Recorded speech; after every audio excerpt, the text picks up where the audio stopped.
M के times news में आपका स्वागत है। मैं हूं एम के आज़ाद। आज हम बात करेंगे मध्य प्रदेश और महाराष्ट्र और बिहार और बंगाल में भारतीय जनता पार्टी की इस वक्त में क्या स्थिति है।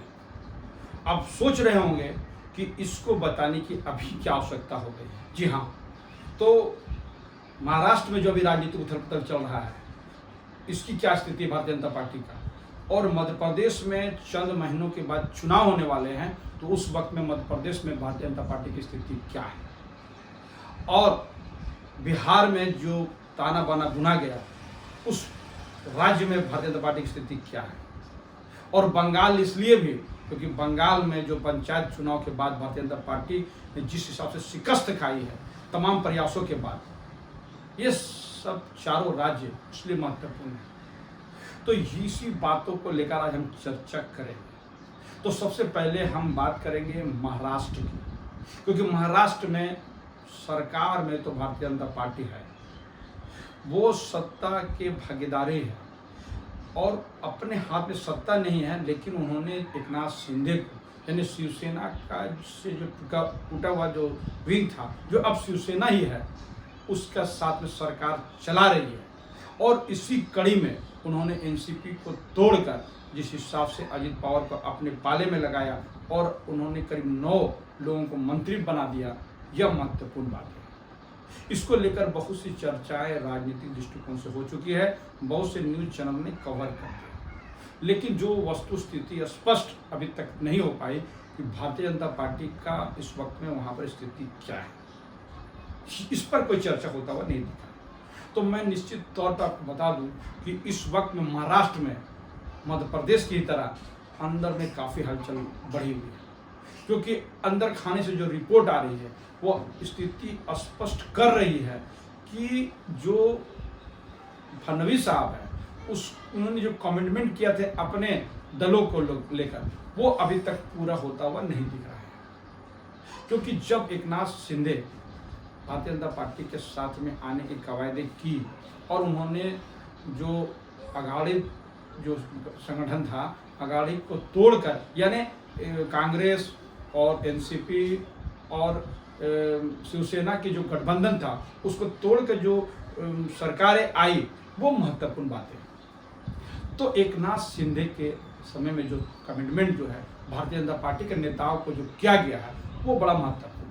इसको जानने की जरूरत आज लोगों को है, क्योंकि आप देखिएगा तो स्पष्ट हो रहा है कि 106 विधायकों की पार्टी महाराष्ट्र में अभी भारतीय जनता पार्टी है, और उसके करीब 10 जो है वो मंत्री बने।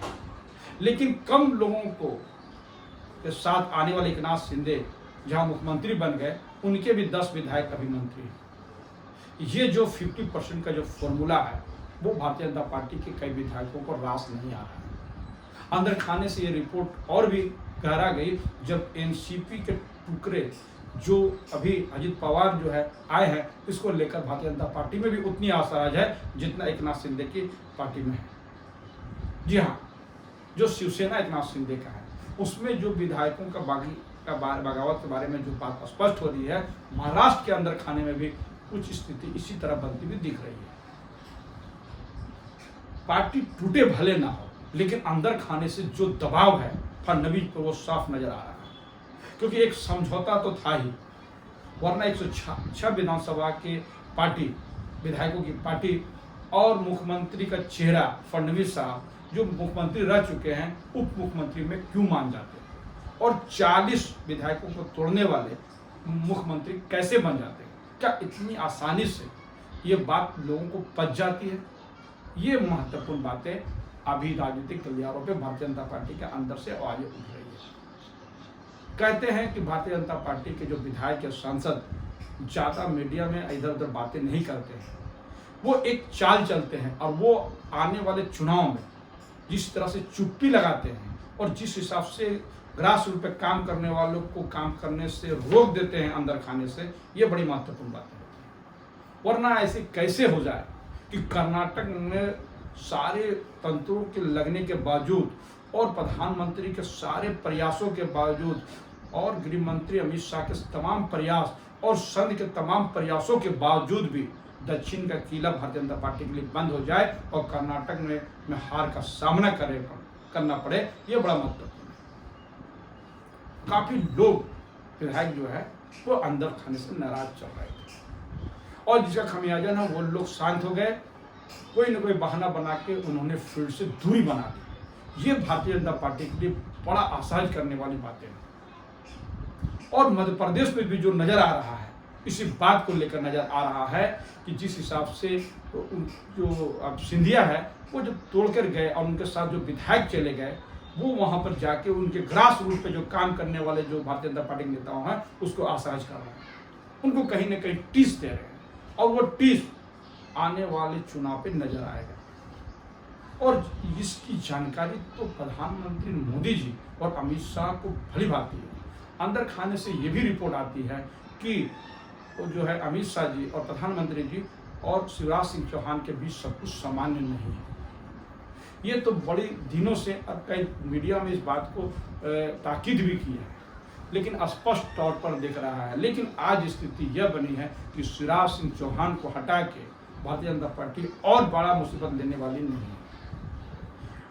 तो जिस हिसाब से अमित शाह की जो मीटिंग हुई मध्य रात्रि में और उसमें तमाम लोग मौजूद थे, लेकिन शिवराज सिंह चौहान उपस्थित नहीं थे, इसको लेकर भी राजनीतिक गलियारों पर चर्चा गर्म हो गया।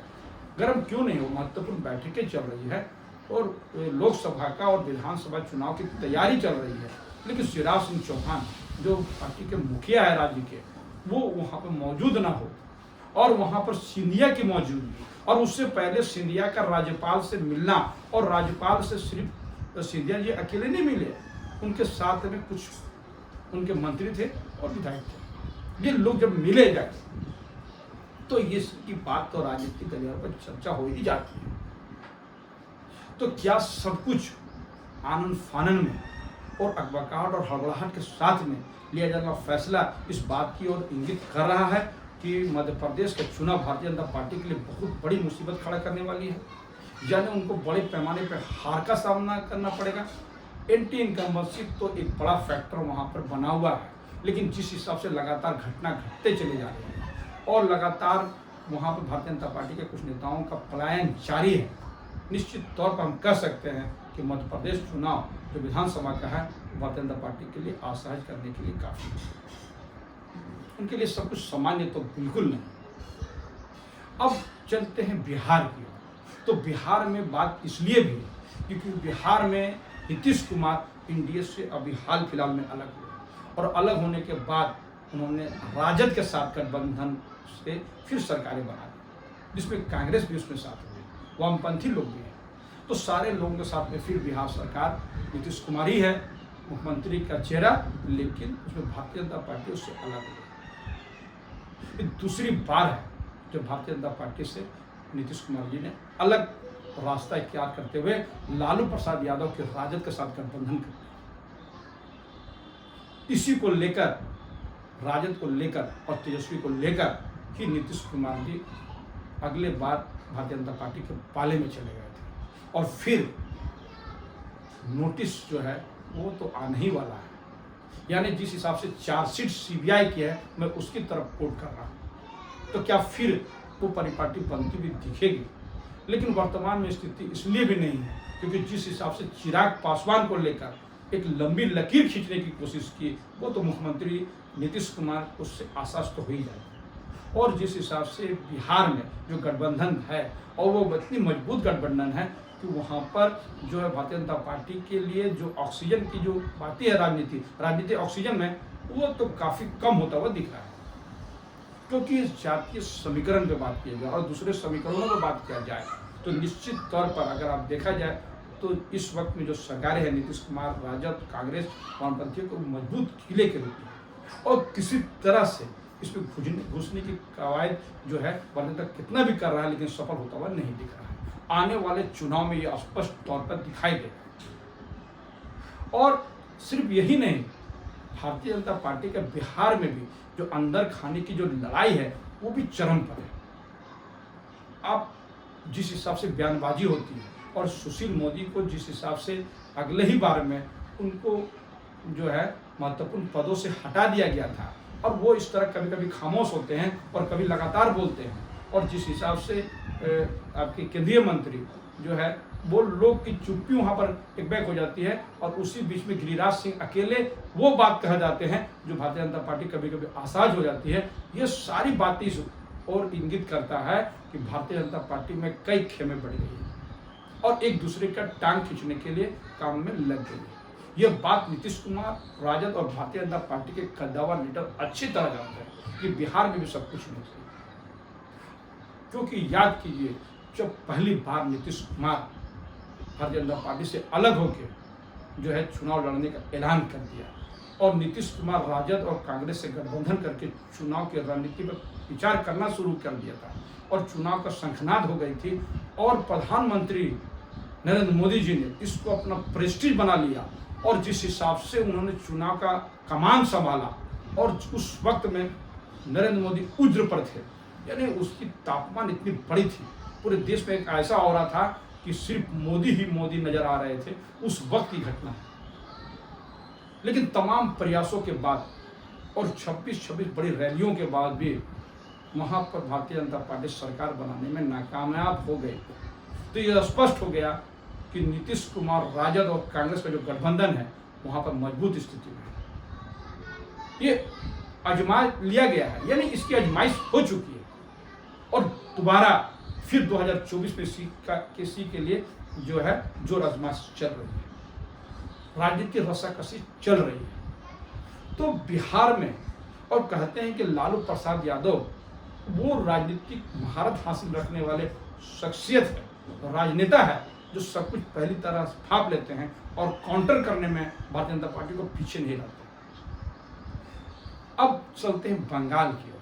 पश्चिम बंगाल में जिस तरह से ममता बनर्जी लगातार भारतीय जनता पार्टी को टारगेट करते आ रही है, राजनीतिक टारगेट की मैं बात कर रहा हूँ, और जिस हिसाब से पंचायत चुनाव होते चला गया और इसमें काफ़ी लोगों के मारे जाने के बावजूद भी और जो मतदान का प्रतिशत है वो करीब 70 से 80% का हो जाना एक महत्वपूर्ण बात है। तो क्या तमाम हिंसा के बावजूद भी लोग घरों से निकले और वोट दे दिया और वोट देने के बाद जो रिजल्ट आया वो तो ममता बनर्जी उससे बल्ले बल्ले है और तमाम प्रयासों के बाद भारतीय जनता पार्टी फिर दो खाने चित हो गई। फिर ममता बनर्जी ने विधानसभा की तरह ही पंचायत चुनाव में जबरदस्त जो है ना लंगड़ी मारने का काम किया। अब भारतीय जनता पार्टी उसको अलग तरीके से देख रही है। जहां हार की समीक्षा होना चाहिए वहां पर दोषारोपण की बातें चल रही है। ये है भारतीय जनता पार्टी के अंदर आंतरिक कला की बात। कला इसलिए भी है कि शुभेंदु अधिकारी जो एक समय में ममता बनर्जी के सिपहसालार होते हैं वो उससे विदा कर जाते हैं और भारतीय जनता पार्टी के बंगाल के जो प्रदेश अध्यक्ष तक बन जाते हैं और उनको जिस तरह से जेट सुरक्षा मिल जाता है, ये तमाम बातें भारतीय जनता पार्टी के जो वहाँ पर जो ग्रास रूट पर काम करने वाले नेताओं को वहाँ पर नागवार गुजरता है। ये इसकी जानकारी नरेंद्र मोदी और अमित शाह जी को बाखूबी है। क्यों ना हो, जो लोग ग्रास रूट पर काम करते हैं तमाम उम्मीदों के साथ, आशा के साथ, और एक बैग दूसरे दल के लोग जब वहाँ पहुँचते हैं और उसके जगह को प्राप्त कर लेते हैं, जिस जगह का वो आहर्ता को वो लोग पहले से पूरा करते हैं, तो निश्चित तौर पर अंदर की लड़ाई तो बनेगी और वो जो है होता हुआ दिख रहा है। जिस हिसाब से शुभेंदु अधिकारी को भारतीय जनता पार्टी ने प्रोजेक्ट किया सिर्फ ममता बनर्जी को डिफीट करने के लिए, निश्चित तौर पर शुभेंदु अधिकारी विधानसभा चुनाव में ममता बनर्जी को हरा दिया, लेकिन सत्ता में उसकी वापसी नहीं हो पाई। और फिर दोबारा जब पंचायत चुनाव हुआ तो वही ममता बनर्जी का बल्ले बल्ले जो हुआ, ये निश्चित तौर पर इशारा करते हैं कि भारतीय जनता पार्टी की लड़ाई बंगाल में भी चरम पर है और इसकी खामियाजा अंदर में साफ दिखाई देती है। चुनाव में लोग उस हिसाब से लगते नहीं है। मैंने कहा ना कि भारतीय जनता पार्टी के लोग ज़्यादा बोलते नहीं हैं, लेकिन वो ग्रास रूट से हट जाते हैं, चुप्पी मार लेते हैं, एक तरह से उसको वॉक ओवर देने की कोशिश करते हैं टीएमसी। ये सारी बातें अपने आप में बड़ा महत्वपूर्ण बातें हैं। जैसे दूसरे दलों में लोग बेबाक होकर बोलते हैं, उस हिसाब से भारतीय जनता पार्टी में नहीं बोला जाता है। पता नहीं इसकी क्या अंदर खाने की क्या बातें हैं, ये तो आने वाला समय में पता चलता चला जाएगा, लेकिन बहुत सी बातें हैं। मेरा इशू उधर नहीं है। तो हमारा ये वीडियोस कैसा लगा अपने कमेंट्स में जरूर कमेंट्स करें। तो जिन्होंने हमारे न्यूज़ को सब्सक्राइब नहीं किया उससे निवेदन है कि सब्सक्राइब कर दें।